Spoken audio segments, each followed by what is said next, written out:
Guests on Keel heard via the Jack Spring Electric Keel Newsmaker hotline. Dr. Cade Brumley, Superintendent of Schools for all of Louisiana. Dr. Cade, welcome back. How you been? Busy, I'll bet. Hey, yes, sir, but it's a good day. We're moving to phase 3. Well, phase 3, ta-da, and then I read about that yesterday, and then I see somebody from the governor's office say, and now we're going to go back and finish writing it. What does that mean? What can you clarify for us, especially pertaining to the kids across the state?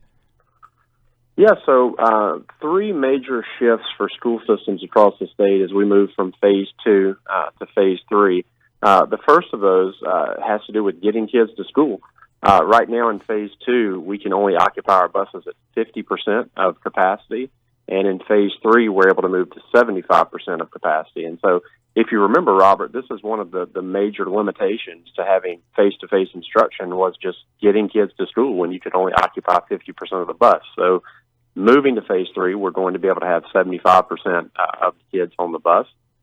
In terms of group size, we're able to have a move from 25 individuals in a group to 50 individuals in a group, which is a significant difference for us in schools. Of course, you still have to maintain that 6 feet of social distance to all extents possible. And then the third significant change for us just is that phase 3 allows for band and choir and vocal music to be performed, whereas, that really was not allowed in phase 2. So those are the 3 most significant shifts.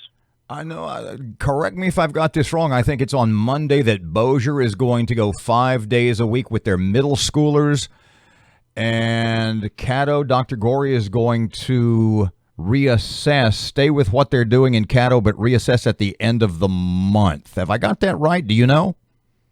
Well, we visited with all of the school systems across the state yesterday in a conference call, and I encouraged them to, understand that they took months of planning to open school in phase 2 with collaboration with their teachers and families and students and communities.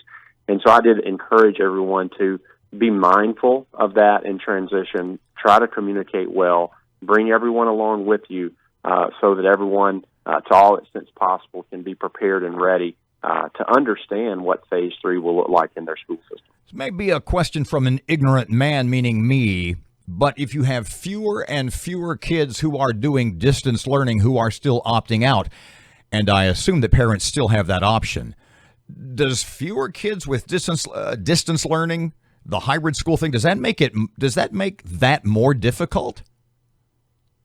Well, you're right. We have said from the beginning that every system needed to have a fully remote approach in case a parent was not comfortable with their child going back into a brick and mortar building. So that will stay the case.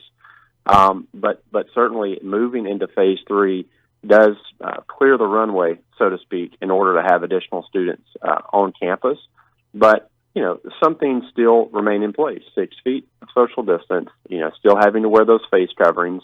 Washing those hands and those sanitation practices. And Robert, I told superintendents and school leaders yesterday that, I have been an advocate for the fact that we as an educational community are ready to move to phase 3. We've been really successful in phase 2 in terms of the spread of this virus, and I think we'll do well in phase 3. But now more than in phase 2, our safety procedures have to be in place because you'll have more kids in the buildings. When you're talking to the governor, and I assume you have, about all of this, all of these changes, etc., what does he ask you? What do you tell him? What do you ask him? What does he tell you? Well, we had conversations yesterday morning with the governor's office, and I just assured them that we are ready for phase 3. If Louisiana as a whole moves to phase 3, our school systems too can move to phase 3, and we can be successful. So, I'm just advocating for our school systems to be able to move to phase 3.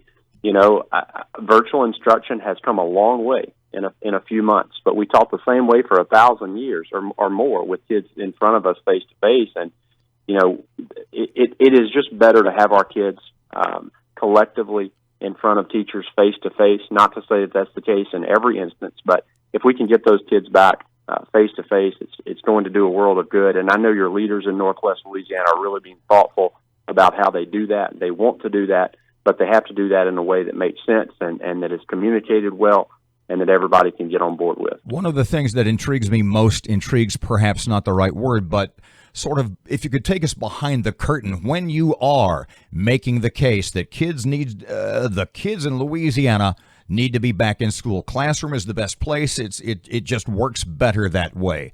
Is there somebody in the meetings that you're having or the conference calls or the conversations, is there somebody in the governor's office or somewhere who is arguing with you that you have to convince, that you have to win the debate with? They're going, "No, Dr. Brumley, no, we're not ready."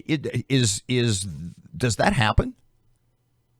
I think everyone realizes that in those conversations, and the governor himself, that kids need to be face-to-face. Of course, you have different individuals coming from different experiences that view that in different ways.